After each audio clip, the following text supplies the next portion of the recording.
صلواتك عليه وعلى آبائه الطيبين الطاهرين في هذه الساعة وفي كل ساعة من ساعات الليل والنهار وليا وحافظا وقائدا وناصرا ودليلا وعينا حتى تسكنه أرضك طوعا وتمتعه فيها طويلا یا رب محمد وآل محمد صل علی محمد وآل محمد وعجل فرج آل محمد واحلق قلوبهم من الجن والانس ولعنة الله على أعدائهم أجمعين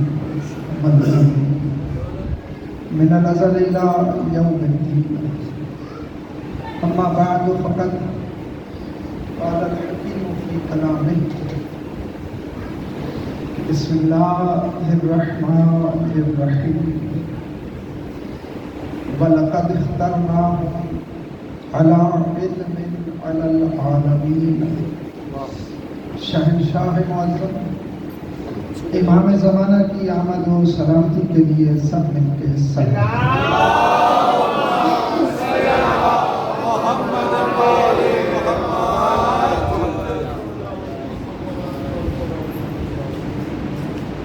کیونکہ یہ مجلس جیسے میں جانتے ہو شٹے تاجدار ہدایت کے نام سے ہے. بے شک. تو اسی عنوان سے میں نے سورہ دخان کی ایک آیت پڑھی ہے جس کا ایک مصداق میرا یہی شہنشاہ ہے.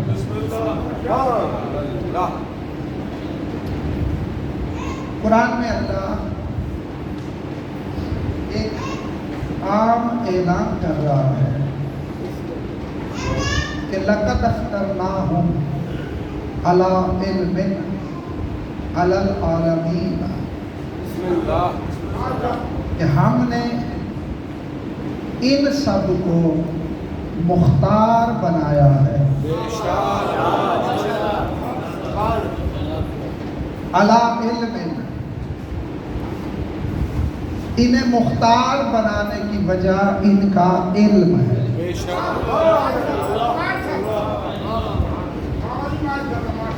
اور مختار کس پہ بنایا ہے؟ اللہ اسی آیت میں کہہ رہا ہے علی العالمین. بے شک. ہمیں انہیں جو مختار بنایا ہے وہ صرف انسانوں پہ نہیں بنایا بلکہ عالمین پہ بنایا ہے.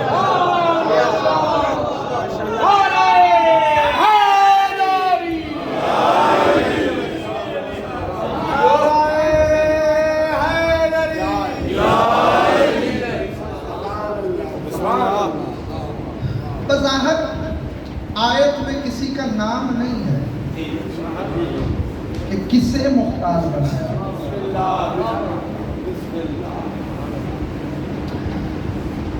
اور یہ تو جانتے ہو کہ کسی مسلمان کو یہ حق نہیں کہ وہ قرآن کی آیت کی تفسیر اپنی سوچ سے بیان کرے. میں جلدی میں اس آیت کی تفسیر معصوم سے پڑھ سکتا ہوں بسم اللہ، لیکن اس سے پہلے ایک بات کرنے لگا ہوں. آیت یہ بتا رہی ہے کہ اللہ نے کچھ ہستیوں کو عالمین کا مختار بنایا ہے.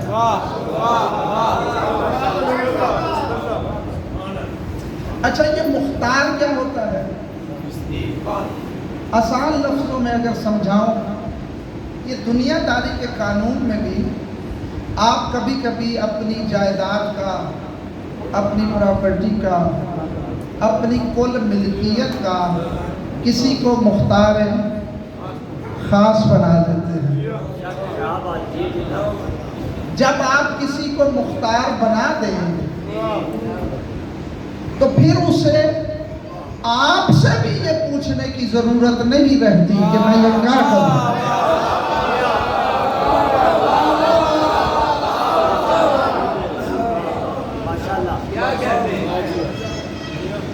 یعنی اگر اس نے کوئی جائیداد بیچنی ہو، اچھا کسی کو وہ فری میں دینا چاہے دے سکتا ہے. آپ سے پوچھنے کی بھی ضرورت ہے. اچھا میں لفظ بدلنے لگا ہوں، آپ سے اجازت کی بھی ضرورت ہے، بلکہ آپ کو بتانا بھی ضرورت ہے. بے شک مختار کا یہی معنی ہوتا ہے. تو اللہ نے جسے مختار بنایا اس کی مرضی ہے جنت وہ فری میں دے دے.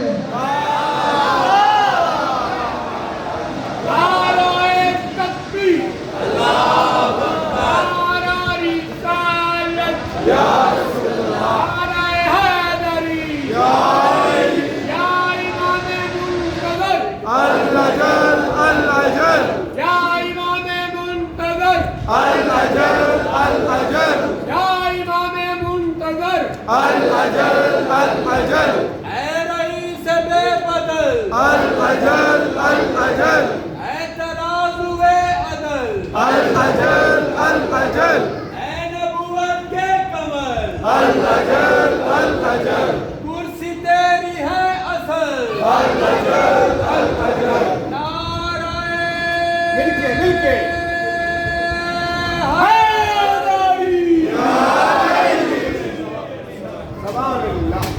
پھر اس کی مرضی ہے بسم اللہ. وہ جنت چاہے تو ایک کے بدلے دے دے. بے شک بے شک. اچھا پھر اس کی مرضی ہے چاہے تو وہ جنت کا اختیار اپنے کسی نوکر کو دے دے.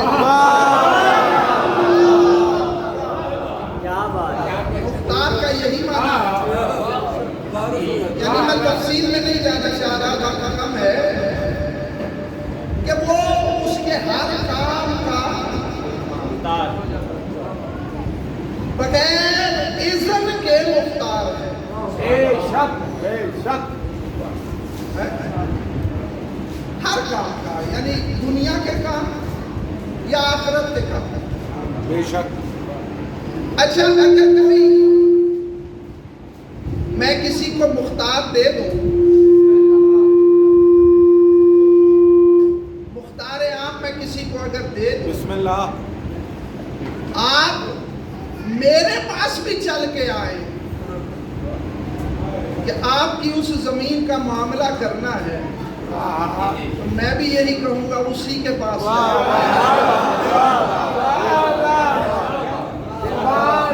ایسے ہے یا نہیں؟ تو اللہ نے جسے مختار دے دیا، جسے مختار بنا دیا، اب اس کی مرضی ہے کسی کو اولاد دے یا نہ دے. رزق کتنا دینا ہے یہ اس کی مرضی ہے. دنیا میں کیا دینا ہے یہ اس کی مرضی ہے. اس کی نماز کو قبول کرنا ہے یا نہیں یہ بھی اسی کی مرضی ہے. توجہ. آؤ تلاش کریں کہ وہ کون ہے جنہیں اللہ نے مختار بنایا. میں بڑا وسیع دل کا بندہ ہوں. ہر صاحب علم کے لیے میرے دل میں گنجائش ہے. تعصب ہم نہیں رکھتے، ضد بازی نہیں کرتے. کل عالم اسلام سے جا کے پوچھو کہ آدم سے لے کر آج تک کوئی تلاش کرو جو عالمین پہ مختار ہو.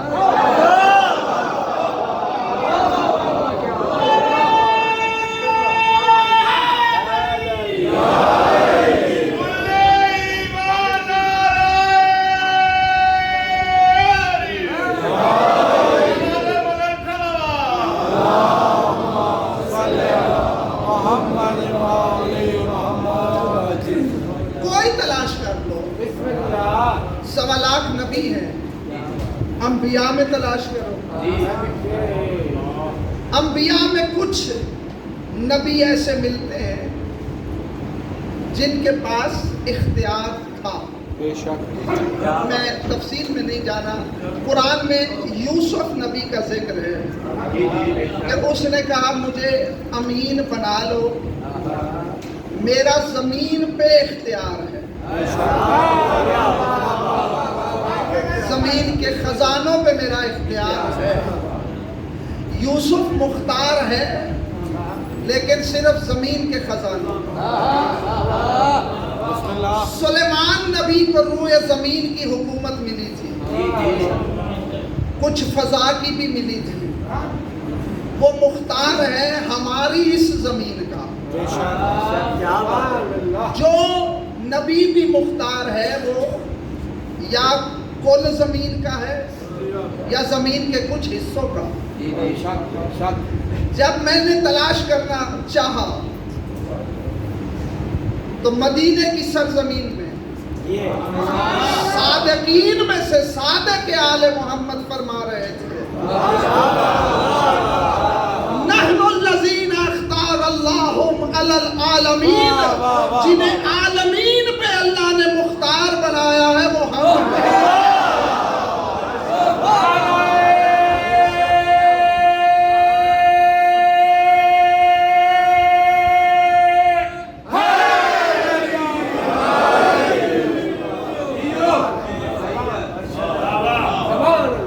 اللہ نے ہمیں عالمین پر، یہ عالمین جانتے ہو کیا ہے؟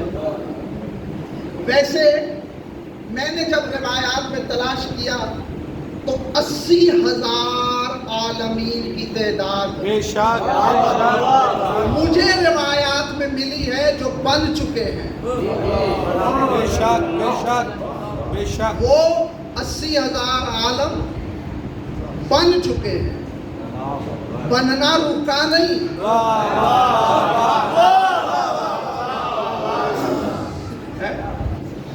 سائنس بھی کہتی ہے کہ یہ کائنات بنتی جا رہی ہے تو کوئی تو بنانے والا ہے.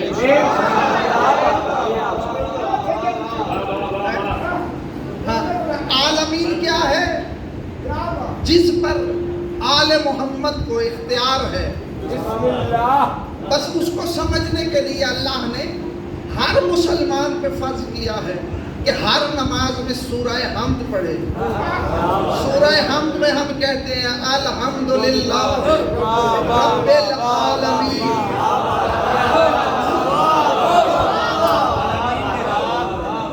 عالمین کا وہ رب ہے. تو پھر میں کہہ سکتا ہوں جہاں جہاں تک خدا رب ہے وہاں وہاں تک یہ مختار ہے.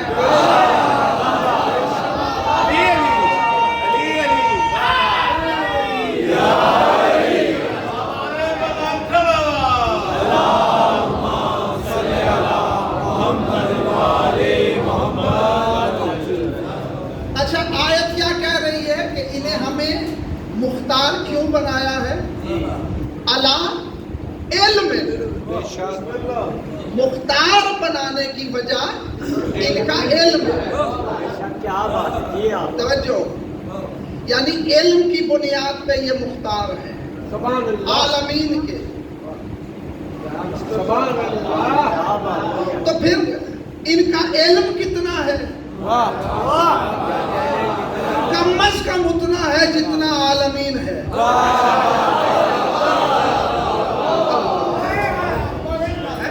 کم از کم اتنا علم ہے، کم از کم، ورنہ اس سے بھی زیادہ ہے کیونکہ ابھی تو ان کے علم میں وہ عالم بھی ہیں جو ابھی بنے ہی نہیں.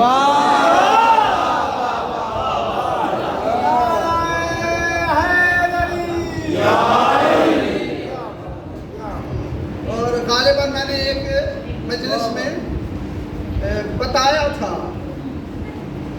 کہ یہ عالم کون بناتا ہے. انجینئر خود کچھ نہیں بناتا، جو کچھ بنتا ہے وہ تو مزدور بناتے ہیں. یہ عالمین کا علم رکھتے ہیں. بھی تو نہیں یہ خود بنائے، یہ بھی تو ہو سکتا ہے نا، بلکہ یقیناً ہوگا، ایسا ہی ہے۔ اور کل عالم اسلام کا اس پر اتفاق ہے، کل کا، وہ نہ مانے اور بات ہے، اختلاف تھوڑا سا ہے، کچھ کہتے ہیں کہ یہ اختیار جنت میں ملے گا، اور کچھ کا عقیدہ یہ ہے کہ 12ویں کے ظہور کے وقت ملے گا۔ اتفاق سب کا ہے کہ کیا ملے گا؟ کائنات میں جو کچھ بھی بنتا ہے خدا خود نہیں بناتا، مزدور بناتے ہیں، فرشتے بناتے ہیں، واہ واہ بولو واہ، تو صحیح، ایسے ہی ہے نا؟ تو یہ بھی بناتے نہیں، بلکہ یہ اپنے سپاہیوں کو کون دے دیتے ہیں۔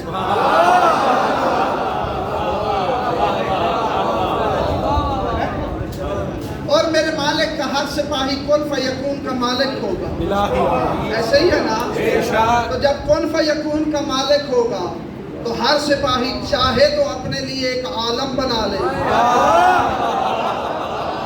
مرضی ہے تمہاری، لیکن یہ سب کچھ کیوں ملا؟ بسم اللہ، علم کی بنیاد پہ۔ بے شک۔ اچھا، علم جو ہے یہ معلومات کا نام نہیں،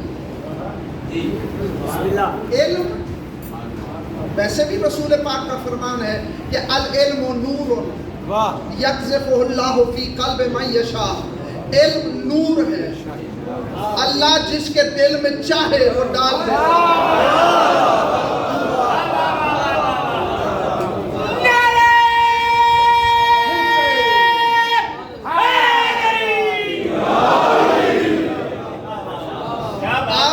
علم کو سمجھنے کے لیے سلیمان نبی کے زمانے میں جانا چاہیے۔ جب سلیمان نبی نے کہا کون ہے کہ تخت بلقیس کو لے آئے، ایک جن اٹھا، اس نے کہا میں ایک دن میں لا سکتا ہوں۔ جیسے ہی اس نے کہا نا ایک دن میں لا سکتا ہوں، قرآن نے کہا من عندہ علم من الکتاب، سلیمان کا وسیع آصف بن برخیہ جس کے پاس کتاب کا تھوڑا سا علم تھا، اس نے کہا میں تیرے اٹھنے سے پہلے لے آؤں۔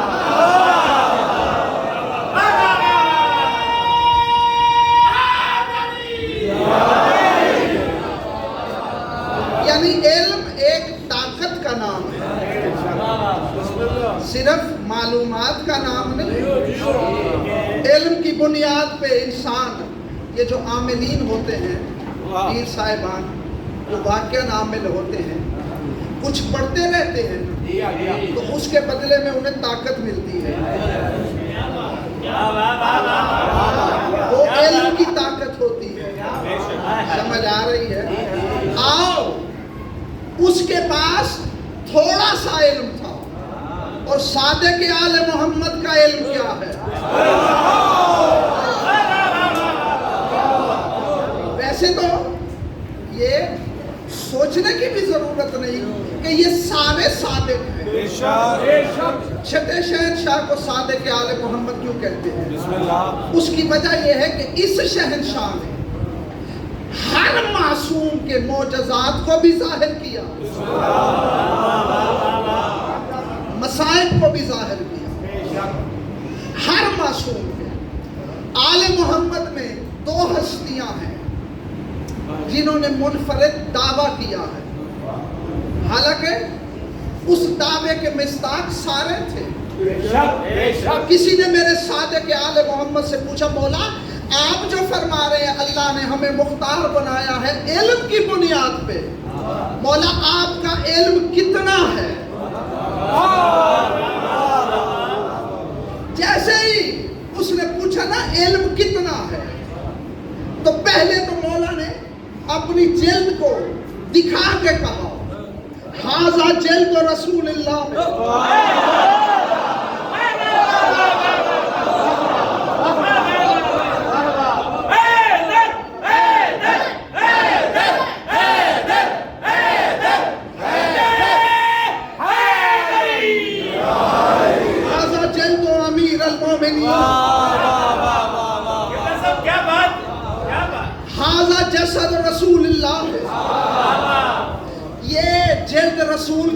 یہ امیر کائنات کی ہے. میرا گوشت رسول کا گوشت.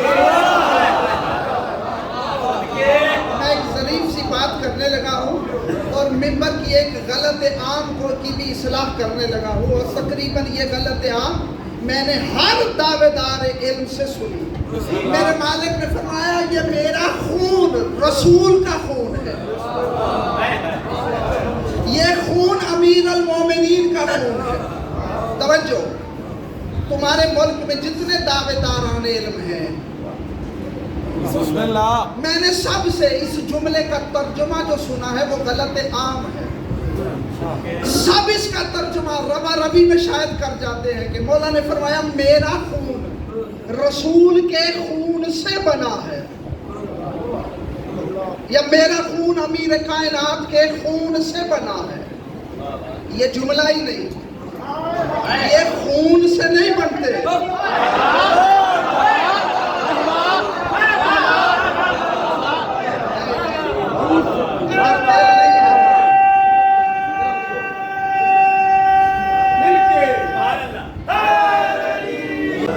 یہ رسول نے فرمایا تھا لحموں کا لحمی، دموں کا دمی، تیرا گوشت میرا گوشت، تیرا خون میری طرف دیکھو، تیرا خون میرا خون. بے شک. یہ اکثر ترجمہ کرتے ہیں کہ مولا نے فرمایا کہ میرا خون رسول کے خون سے بنا ہے.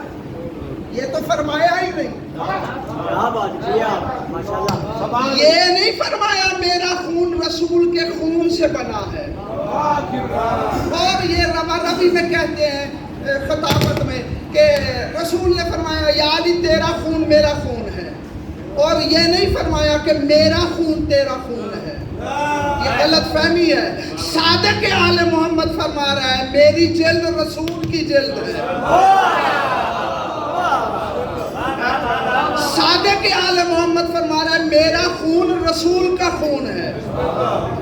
یہ نہیں فرمایا رسول کے خون سے بنا ہے. یہ ایسے ہی ہے جیسے رسول نے فرمایا حسین منی انا من الحسین. اس کا یہ معنی نہیں حسین مجھ سے بنا ہے، بلکہ معنی ہے حسین مجھ سے ہے، میں حسین سے ہوں. نہیں، اگر تمہارا دل نہیں ہے تو میں کوئی اور بات میں یہ مقصد ہی نہیں. اصل مقصد کیا ہے؟ یہ جو رسول نے فرمایا میرا خون تیرا خون، تیرا خون میرا خون، کہنا چاہ رہا ہے مخلوق اور ہے، ہم اور ہیں. سمجھ آ رہی ہے؟ ہاں. میرے صادق آل محمد سے جب کسی نے پوچھا مولا آپ کا علم کتنا ہے، تو اس وقت پہلے فرمایا میری جلد رسول کی جلد، میرا گوشت امیر کائنات کا گوشت، میرا خون حسن کا خون، میرا وجود حسین کا وجود. پھر فرمایا اگر میرا علم دیکھنا چاہتا ہے بس کبھی کبھی میرا جد علی منبر پہ کہتا تھا سلونی.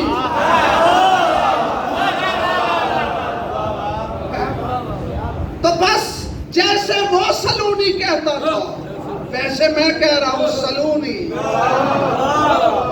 پوچھو مجھ سے جو پوچھنا ہے.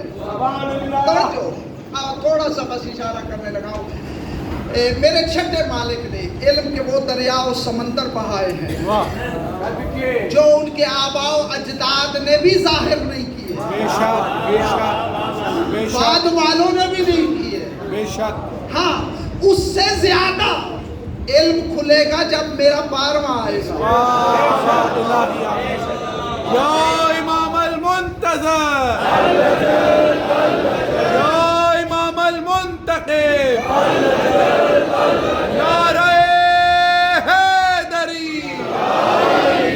آؤ، علم کتنا ہے، قدرت کتنی ہے، اختیار کتنا ہے.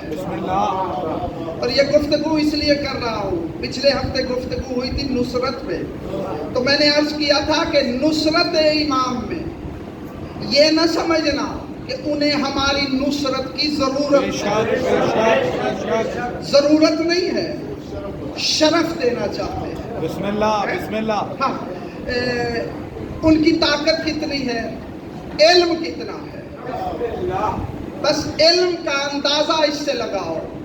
1.25 لاکھ نبی صرف اتنا بتا سکے کہ اللہ ہے، انہوں نے بتایا کہ کیسا ہے۔ 1.25 لاکھ نبی کا اللہ کے بارے میں علم صرف اتنا ہے کہ وہ ہے،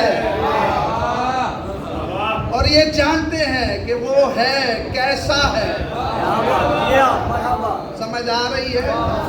ہاں، صرف جانتے نہیں کہ وہ کیسا ہے، اگر کسی نے جاننا چاہا تو انہوں نے ظاہر کر کے دکھا دیا۔ نہیں مزاج ملا۔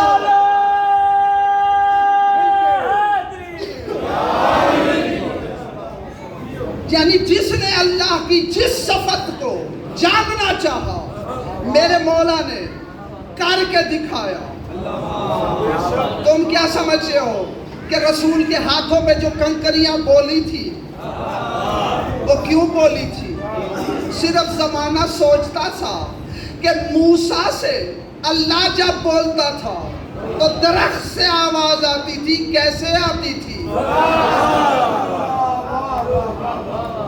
میرے رسول نے کر کے دکھایا، کنکریاں زمانے کو دکھایا، ایسے آتی تھی۔ توجہ، یعنی اللہ کی ہر صفت کو انہوں نے ظاہر کر کے زمانے کو بتایا، اور میرے چھٹے مالک نے اللہ کی ہر صفت کو اللہ کے ماننے والوں کو بھی سمجھایا، منکروں کو بھی سمجھایا۔ میرے چھٹے مالک کے بہت زیادہ مناظرات اور معجزات اور مباحثے ہیں دہریوں سے۔ دہریہ جانتے ہو؟ دہریہ جو اللہ کے منکر ہوتے ہیں، یعنی سمجھ لو آج کے کمیونسٹ۔ میرے چھٹے مالک کے زمانے میں بھی کافی تھے، ان میں سے ایک بڑا مشہور تھا ابن ابی الاوجاع، تاریخ میں اس کا بہت ذکر ملتا ہے۔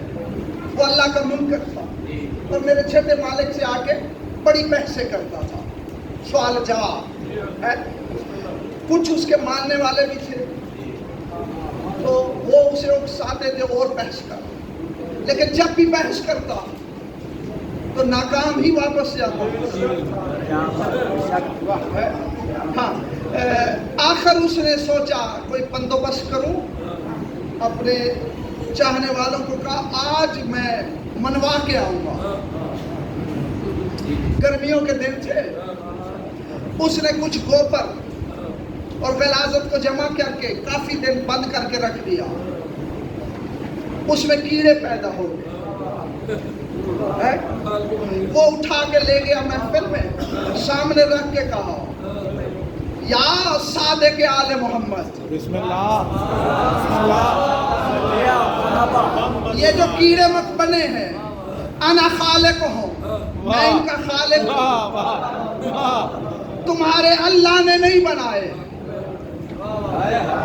توجہ، ہاں، اللہ نے نہیں بنائے، میں نے یہ چیزیں رکھی اور یہ میں نے بنائے، میں ان کا خالق ہوں۔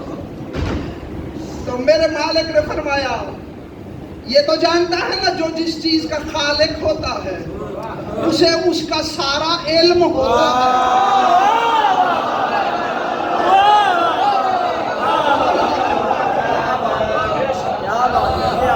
تو بتا سکتا ہے ان کی تعداد کتنی ہے،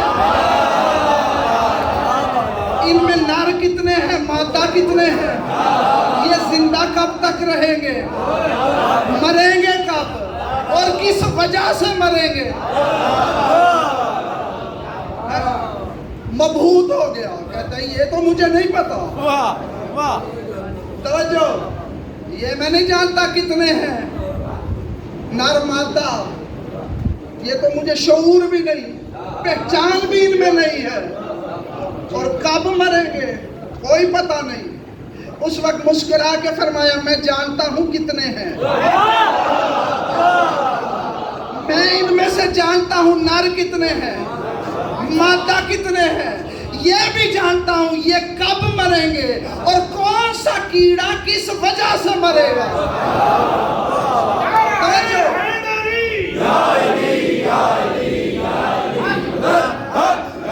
اور فرمایا یہ سارا علم رکھنے کے بعد بھی لست بِإِلَٰهٍ بل لی الہ, ان سب کے بعد میں اللہ نہیں ہوں.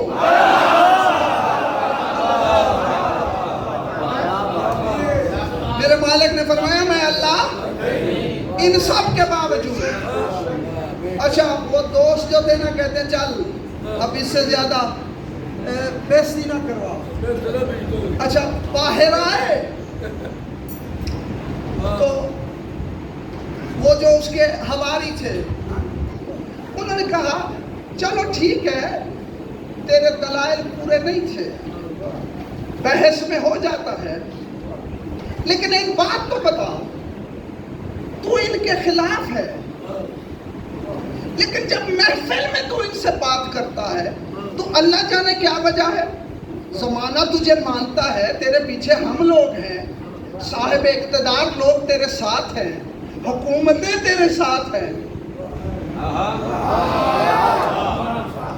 لیکن تو ان کے سامنے جب بیٹھتا ہے دو زانو ایک ذلیل عبد کی طرح کیوں بیٹھتا ہے. یہ بات ہمیں سمجھ نہیں آئی. جب انہوں نے پوچھا اور اس نے توحید کو اس دلیل سے سمجھ لیا تھا تو ان کو دیکھ کے کہتا ہے بے شک مجھے مانو یا نہ مانو, میں جھوٹ نہیں بول سکتا. اس کے سامنے عبد ذلیل کی طرح اس لیے بیٹھتا ہوں کہ واللہ ما ھذا بشر مثلنا, یہ ہم جیسا بشر نہیں ہے.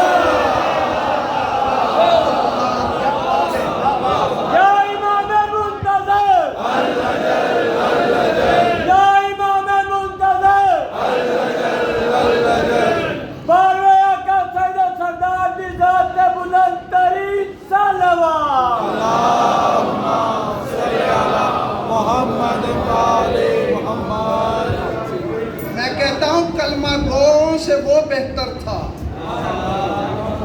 جس نے سچائی کا اعتراف تو کیا, اور یہ اتنے کریم ہیں کہ جب اس نے سچائی کا اعتراف کیا کچھ دن بعد وہ مومن ہو گیا. یعنی ایمان اگر کسی کو ملتا ہے تو ایمان سے پہلے کسی سچ کے اعتراف کے بدلے میں ملتا ہے. بس اتنا ان کے پاس علم ہے. قدرت کتنی ہے, بسم اللہ, جتنا جس کے پاس علم ہو اتنی ہی قدرت ہوتی ہے نا, سمجھ آ رہی ہے. اور جب کسی نے پوچھا کہ مولا قیام کیوں نہیں کرتے, توجہ ہے, تو میں نے گزشتہ مجالس میں بھی یہی کہا تھا کہ مولا نے فرمایا قلت انصار.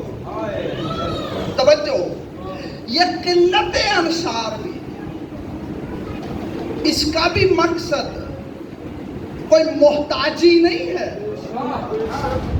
ورنہ ان کے پاس انصار کیا ہے, کتنے انصار ہیں. سنتے رہتے ہو کہ معصوم کا جو مصلی ہوتا ہے اس پہ کوئی اور نہیں بیٹھ سکتا, ایسے ہی ہے نا. کبھی غور کیا ہے کہ کیوں؟ بسم اللہ, بظاہر تو ایک مصلی ہے تو اس مصلی پہ کوئی اور نماز ہی نہیں پڑھا سکتا, نہ رسول کے مصلی پہ. معصوم کے سوا پڑھا, اس کی بہت ساری وجوہات ہیں, بہت سارے راز ہیں. اس مصلی میں بہت راز ہیں, جیسا کہ کعبے میں بہت راز ہیں. راز اس وقت ظاہر ہوں گے جب بارواں آئے گا تو وہ راز نکالے گا. مصلی میں کیا راز ہے؟ اور ان کی طاقت کتنی ہے اور انصار کی انہیں کیا ضرورت ہے. میرے چھٹے مالک مصلی پہ تشریف فرما تھے. عبداللہ بن سنان میرے مولا کا صحابی ہے. اس نے آ کے عرض کیا مولا کتنے انصار چاہیے ہے؟ اور مولا وہ کس درجۂ معرفت کے چاہیے. بسم اللہ بڑی میں توجہ چاہوں گا. بسم اللہ. یہ تو ہمیں جو اس زمانے میں منتظرین ہیں جنہیں انتظار ہے امام کا، یہ ہمارے لیے سبق ہے کہ ہم نے کیا بننا ہے. مولا نے فرمایا کہ افضل من کل زمان چاہیے. یہ افضل من کل زمان. کبھی تنہائی میں سوچنا کہ آدم سے لے کر آج تک سب سے افضل کیسے ہوں گے مجھے نہیں پتا ہے، لیکن تنہائی میں سوچتے رہنا. جب عبداللہ ابن سنان نے پوچھا، مولا نے مصلی ہٹایا، اپنے مصلی کو ہٹا کے زمین پہ پاؤں کی ٹھوکر ماری، زمین کھل گئی. عبداللہ بن سنان کہتے ہیں جیسے ہی زمین کھلی میں نے دیکھا کہ ایک بہت بڑی صحرا ہے، بیابان ہے، اور حد نظر تک میں نے دیکھا گھوڑے سوار ہیں. توجہ، گھوڑے سوار گھوڑوں پہ بیٹھے ہوئے ہیں، چمکتے ہوئے چہرے، نورانی پیشانیاں. توجہ ذرا میری طرف دیکھتے رہنا. ان کی حالت کیا تھی؟ عبداللہ کہتا ہے تھوڑی ان کی گھوڑے کی زینوں پہ لگی ہوئی تھی، ایسے ایک ہاتھ ایسے، دوسرے ہاتھ ان کے تلواروں پہ تھے.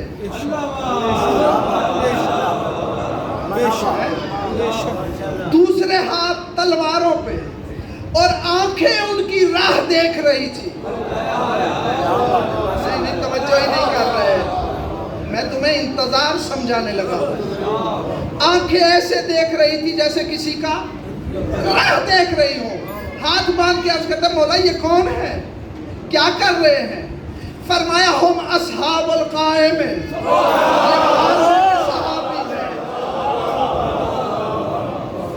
توجہ، یہ 12ویں کے منتظر ہیں، 12ویں کے سپاہی ہیں. مولا یہ کب سے ہیں؟ فرمایا ہم قبل آدم، آدم سے پہلے سے ہیں.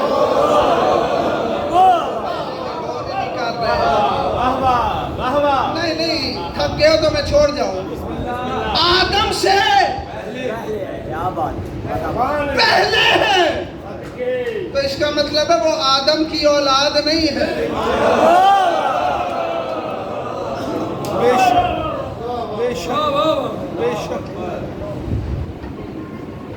بڑی طویل یہ روایت ہے، پوری ایک مجلس چاہیے اسی روایت میں، لیکن یہ تمہاری تھکی ہوئی آوازیں کہتی ہیں کہ پھر کبھی انشاءاللہ. بسم اللہ. قبلہ روایت پوری پڑھیں. بسم اللہ.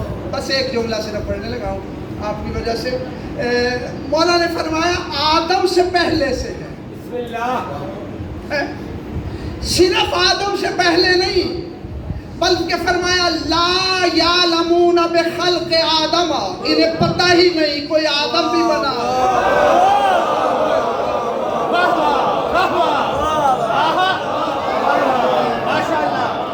لا یعرفون الابلیس، ابلیس کو یہ جانتے ہی نہیں. اللہ اکبر. اور مولا نے فرمایا اسی حالت میں ہے جب سے یہ خلق ہوئے ہیں، جب سے خلق ہوئے ہیں اسی حالت میں گھوڑوں پہ سوار ہے، اترے ہی نہیں. غور نہیں کر رہے. اور منتظر بننا اتنا آسان نہیں. جب سے ہے اسی حالت میں ہے. بولا آنکھوں سے کیا دیکھ رہے ہیں؟ کہتے دیکھ رہے ہیں کب 12ویں کے ظہور کا اعلان ہوگا.